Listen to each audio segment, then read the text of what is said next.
Thinking about what someone said today, what you haven't done yet, or even about why you're thinking so much. The human mind is a wonderful tool, but when we let it control us instead of serving us, it becomes an invisible warden. It traps us in the past, makes us fear the future, and blinds us to the present, where life truly happens. We often believe that thinking too much means we're deep or intelligent. But in truth, overthinking is the sickness of our modern age, where everything moves too fast. And we try to control even what cannot be controlled. I used to be that way, lying awake every night, analyzing every word, every action, as if by thinking long enough, I could find an answer. But the truth was the opposite. The more I tried to understand, the more I got lost. The more I wanted control, the less free I became. Today's video is for anyone caught in that spiral. Those who want to think less and live more.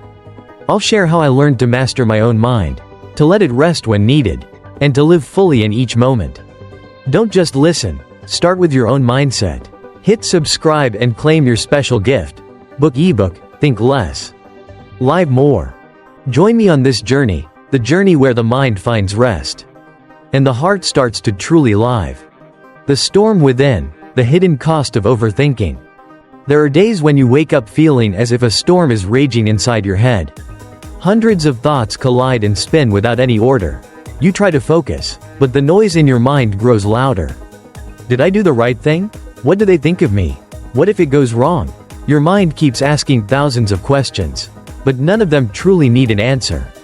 The more we think, the more we drift. We believe we're in control, but in reality, we're pulled into a spiral of assumptions, fears, and scenarios that never even happened.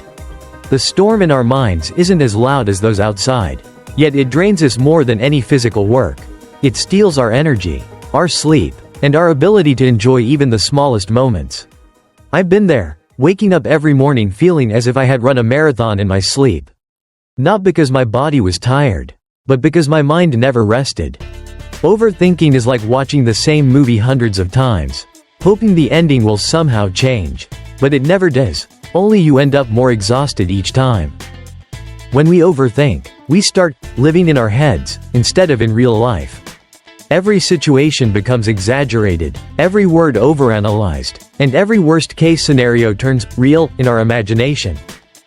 We fear being misunderstood, making mistakes, or losing control. But in truth, what exhausts us isn't the world outside, it's how we talk to ourselves inside. Think about the last time you spent an entire day worrying, only to realize by nightfall that nothing bad actually happened. Yet your mind was drained, simply because it didn't know how to stop. The price of overthinking is time, energy, and sometimes real opportunities. While we're busy imagining endless, what-if scenarios, real life quietly passes us by. The great irony is this. We think too much because we want things to get better, yet it's overthinking itself that paralyzes us.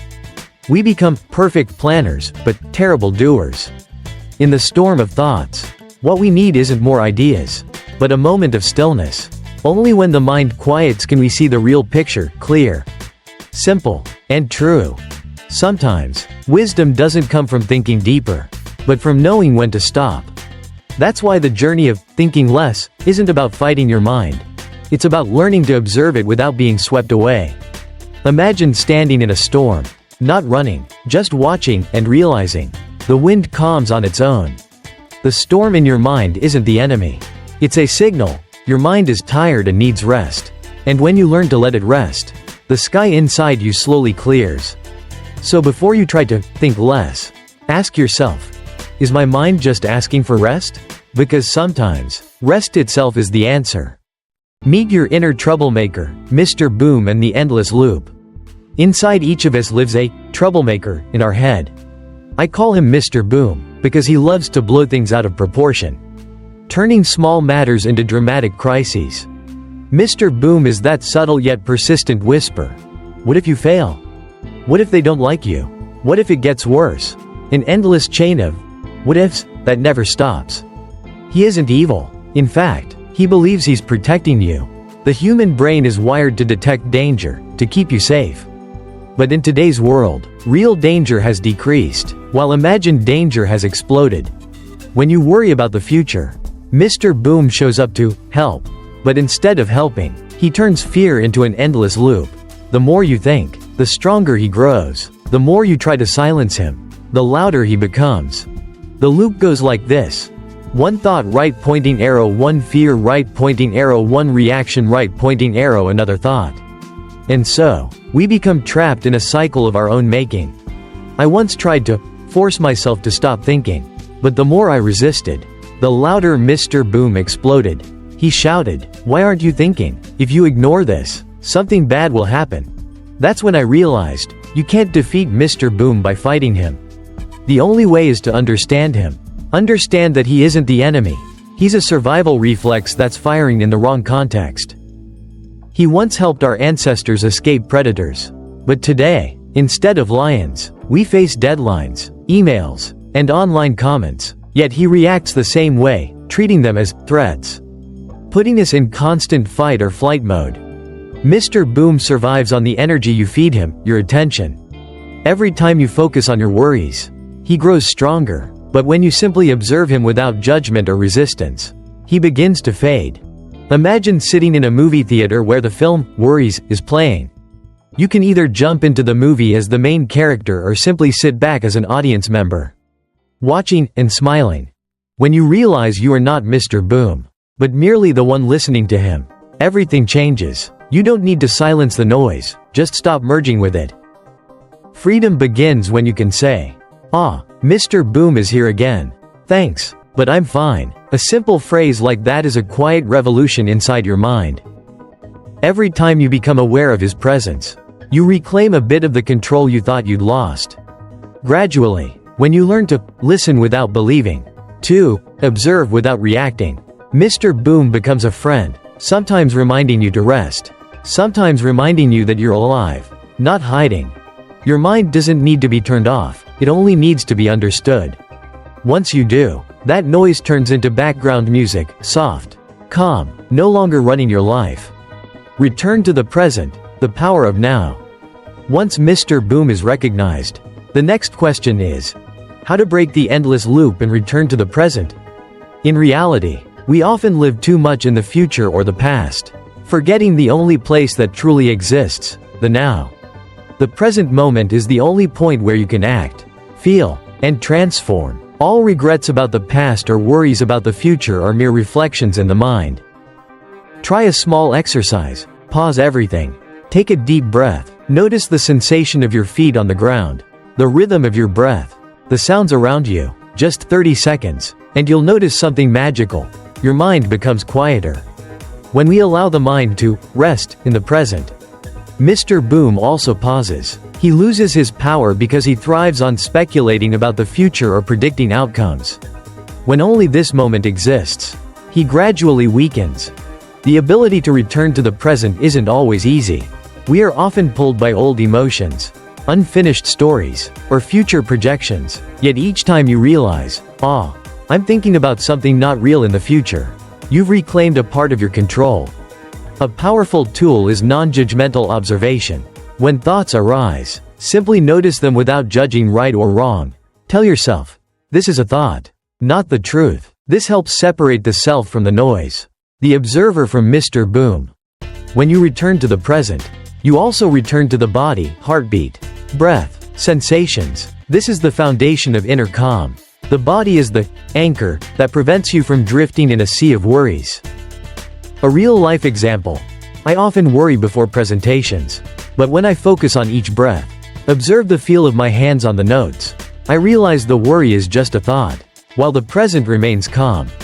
The power of the present also shows in immediate action. Instead of spinning in thoughts, do a small thing right now. Send a message. Take a note. Organize, transforming anxious energy into concrete action. Disappointing Mr. Boom. Imagine the present as a small window, where you can see the light, breathe the air, and feel life. No matter how violent the storm in your head, when you step through that window, you find peace within. Returning to the present is also the key to thinking less but deeper. Because only when you pause and observe can you distinguish essential thoughts from unnecessary ones. Today's challenge. Spend 5 minutes fully here and now. Look around, listen to sounds, feel your breath, Each time you notice yourself falling into Mr. Boom, gently guide yourself back to this moment. With practice, the power of the present grows. You are no longer a victim of Mr. Boom. You become the guide, turning each moment into vibrant presence, making the journey of mastering your mind truly attainable. Name your fears when you dare to face them. Once you've learned to return to the present, the next step is facing your fears head-on.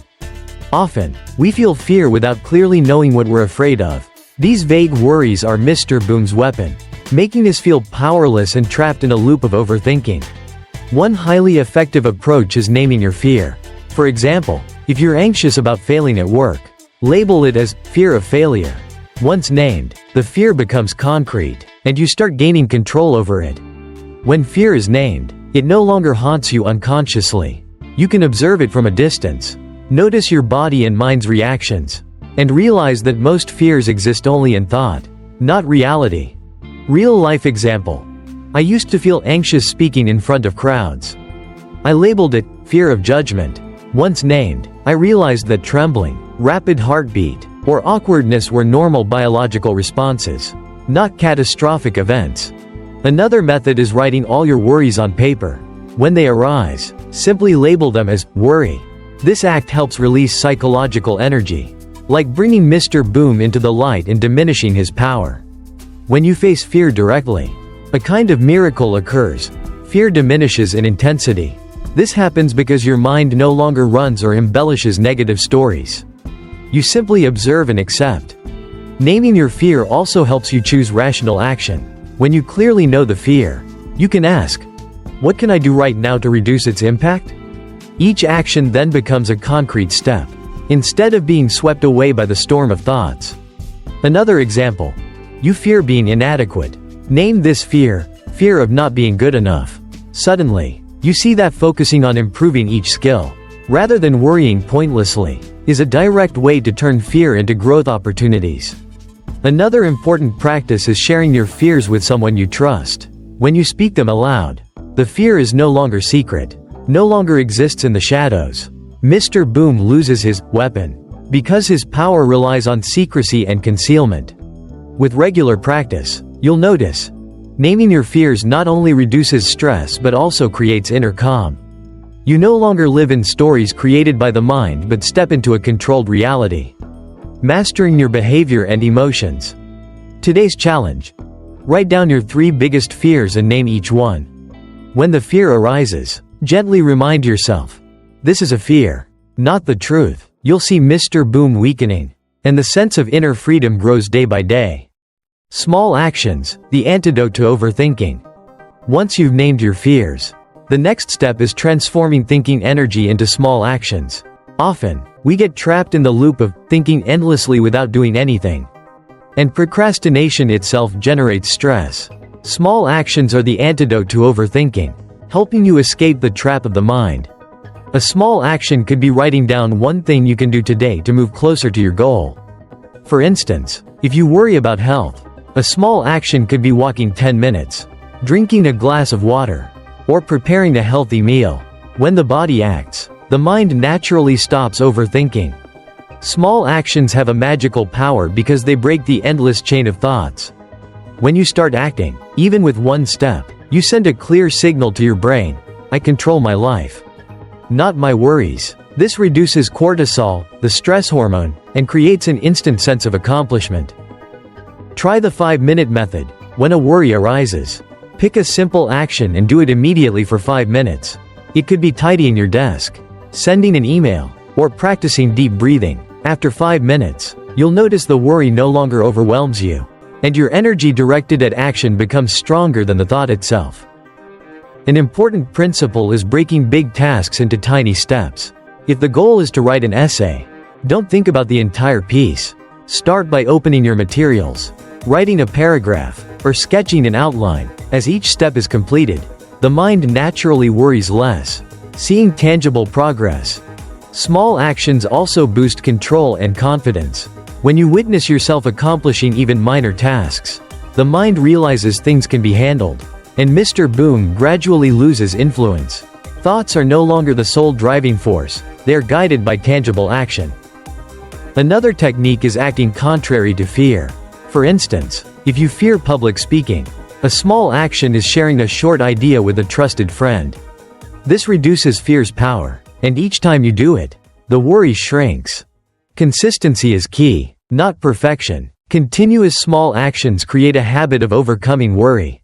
And over time, you'll naturally think less. Just like muscles trained, the mind needs exercise through action to become flexible and strong. Today's challenge: pick one worry and take one related small action within 10 minutes. Note your feelings before and after. You'll notice your mental energy shifts. The worry diminishes, and a clear sense of inner freedom emerges. When small actions become habitual, you'll discover that thinking less but deeper is a natural outcome.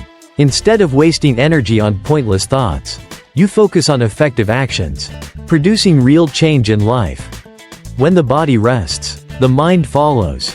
When the mind keeps racing, the body feels it too. Increased heart rate, tense muscles, and drained energy. One of the most powerful ways to regulate the mind is by quieting the body.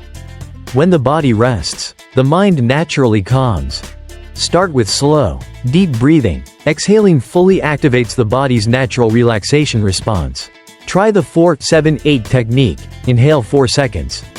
Hold 7 seconds. Exhale 8 seconds. Within minutes, your heart rate slows, and your mind gets less distracted by chaotic thoughts. Next, relax each part of the body, from shoulders and neck to arms and legs. Notice tension and consciously release it. As muscles loosen, nerve signals to the brain say, "Everything is okay," and the mind reduces over-alertness and worrying. Short meditation or walking meditation is also effective. You don't need hours, 5 to 10 minutes focusing on bodily sensations. Breath, or slow walking helps the mind anchor in the present. As attention shifts to the body, the storm within gradually subsides. Another simple exercise is sensory awareness. Listen to birds, notice the green of leaves, feel the breeze on your skin, smell tea or coffee. When the body senses the present environment, the mind stops wandering to past or future worries, creating inner calm. A still body doesn't mean inactivity. Slow walking, gentle yoga, or stretching also help the mind regulate thinking pace, keeping the mind clear and mental energy balanced. When the body is still, you'll notice many thoughts that once seemed crucial are just noise. You don't need to control everything with the intellect. Instead, body and mind work together, creating a state of active stillness, where you think less but deeper, and see clearly what truly matters. With regular practice, you'll develop mental acuity. When stress or worry arises, just a few minutes of body-focused attention can calm the mind instantly, reduce tension, and allow effective action without being hijacked by chaotic thoughts. Today's challenge: spend 10 minutes sitting still, breathing slowly, and sensing your body from head to toe. Note how you feel before and after. You'll experience a lighter mind, clearer focus, and a growing sense of inner freedom. When the body is still, you're prepared for the final step in the journey of thinking less, living more, learning to think deeply without getting lost in a maze of thoughts. This is the foundation for the last part: think less, think deep, the mindset of self-mastery, to be powerful and natural. Think less, think deep, the mindset of self-mastery. Once the body is still and the mind is calm, the next step is learning to think less, think deep. This is not just a technique but a life philosophy. Instead of letting thoughts scatter everywhere, carefully choose and focus on what truly matters. Thinking less doesn't mean laziness or avoiding decisions. On the contrary, it's a method to make your mind work more efficiently. Like a scientist studying a problem, you don't focus on every minor detail, you go deep into the essence. Analyze it carefully, and then arrive at smart solutions. One effective method is writing down key thoughts. When your mind is crowded with ideas, jot them down. Then select the 2 to 3 most important ones and focus on them. Acting on these leads to tangible results instead of being overwhelmed by hundreds of unnecessary thoughts. A thought-provoking question: what if I only focus on the most important thing today? Asking this forces you to filter out distractions and retain only what truly matters. This is the essence of self-mastery, not letting a chaotic mind control you, but directing your thoughts to serve your goals and values. Mindful thinking meditation is also a way to enhance the ability to think less. Think deep, just 10 to 15 minutes daily. Sitting quietly, focusing on a specific issue, and observing thoughts without reacting helps you gradually learn to keep your mind calm yet sharp. Learning to reject unnecessary information is crucial. Social media, emails, constant notifications can pull you into a spiral of thoughts. By filtering information and creating quiet space for your mind, you'll notice more profound ideas naturally emerging. When applying the principle of think less, think deep, you not only reduce anxiety and boost focus, but also enhance action efficiency. Decisions are made faster, more precisely, and you experience inner freedom, no longer chained by the constant stream of thoughts. Finally, remember that deep thinking isn't about finding immediate answers to every problem, but about creating space for wisdom to grow. As you learn to see issues deeply, each action becomes more meaningful, each thought more valuable, and life naturally becomes richer. Today's challenge: when facing a decision or problem, pause and ask yourself, what truly matters? What action can I take now to address it deeply? Let your mind be calm yet clear, and experience the power of thinking less, thinking deep. Master your mind, live free within. Reflecting on the entire journey, from the storm within to learning how to think less, think deep, you'll realize that mastering your mind is not an overnight task. It's a process of small, consistent steps, decisions, and actions. Every time you notice a worry, name it, and act instead of overthinking. You're training your inner strength. Each moment you return to the present, observe your body and thoughts, you are building freedom from within. By consistently practicing principles, cutting unnecessary thoughts, taking small daily actions, mindful thinking, and filtering out excess information, you'll gradually feel calmness, clarity, and wisdom in every decision. Inner freedom doesn't come from external circumstances but from your ability to control your inner thoughts. When you no longer let endless thoughts control you, you live according to your values, act on your goals, and experience life with full energy and meaning. Looking back at this journey, ask yourself, today, am I letting my mind control me? Or am I the master of it? The answer will shape how you live, how you decide, and how you experience each moment. Finally, remember that your mind is the most powerful tool you own. When trained properly, it not only helps reduce anxiety but also opens doors to opportunities, new ideas, and clear direction. Take action today. Subscribe to the channel. Download the ebook, Think Less, Live More, and share your thoughts. Remember, the wisest investment is investing in yourself. Light bulb.